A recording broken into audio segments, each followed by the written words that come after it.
Salut à toi, c'est Rémi, bienvenue dans cette nouvelle vidéo, j'espère que tu vas bien.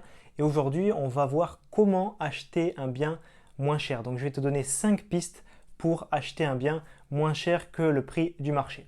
La première, c'est d'acheter un bien aux enchères. Donc aux enchères, il ne faut pas que tu aies de financement, c'est-à-dire qu'il faut que tu achètes en fonds propres et tu vas potentiellement avoir des biens qui sont très décotés.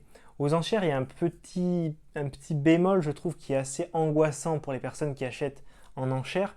C'est que le jour où tu gagnes, par exemple, ton enchère, tu as acheté un bien et tu as gagné l'enchère à, mettons, 100 000 euros. Il y a une période de 10 jours pendant laquelle une personne qui a assisté ou non à l'enchère peut enchérir sur le prix que tu as donné de 10%, c'est-à-dire proposer 110 000 euros, et le bien va alors ta vente va être alors annulée et le bien va être remis à la vente. Donc, même si tu gagnes l'enchère, tu n'es pas sûr et certain de pouvoir acheter ce bien-là à 100%. Il y a quelques frais préalables, il te faut également un avocat et tu es le seul responsable du départ du locataire qui est en place ou du propriétaire en place. Donc, ça veut dire que la personne qui te vend le bien aux enchères n'est pas responsable d'expulser le propriétaire ou locataire en place, c'est à toi de t'en débrouiller finalement. Donc, si tu peux faire un départ à l'amiable avec la personne qui se trouve dans le logement, c'est bien. Si tu ne peux pas, c'est ta responsabilité de le faire sortir de ton logement. Deuxième solution, acheter un bien sous-coté. Donc je t'en parle très souvent, c'est une technique que j'utilise personnellement.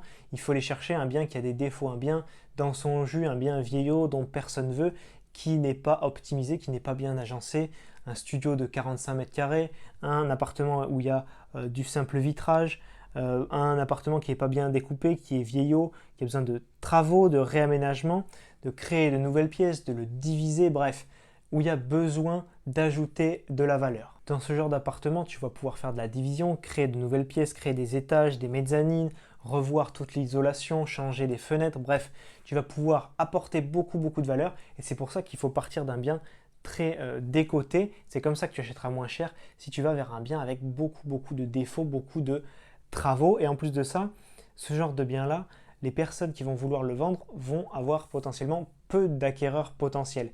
Et donc, ce sera plus facile pour toi de négocier ces biens-là. Et en plus, ça peut arriver que certains vendeurs, ce soient des héritages, des mutations, qu'ils aient envie de vendre vite. Et c'est comme ça que tu pourras acheter un bien moins cher. Troisième piste pour acheter un bien immobilier moins cher, c'est d'acheter en viager. Donc lorsque tu vas acheter en viager, ce qui va se passer, c'est que tu vas donner une somme de départ, un bouquet, et ensuite tu vas payer une rente mensuelle à la personne à qui tu as acheté le bien. Donc ce qui se passe, c'est que forcément tu achètes moins cher parce que tu n'achètes pas le prix total du bien. Tu vas potentiellement parier ton investissement sur la durée de vie d'une personne. Donc personnellement, ce n'est pas quelque chose qui me tente beaucoup. Ça peut être très utile pour une personne qui part en maison de retraite. Voilà, tant mieux, ça lui permet de pouvoir payer sa maison de retraite. Mais en tant qu'investisseur immobilier, ce n'est pas forcément l'éthique qui me dérange, c'est plus de ne pas avoir toutes les cartes en main sur cet investissement. C'est-à-dire que la personne peut décéder au bout d'un an et à ce moment-là, super, tu as fait une très belle affaire, mais elle peut décéder à l'âge de 100 ans et à ce moment-là, si tu as acheté quand elle en avait 70, tu fais une très mauvaise affaire.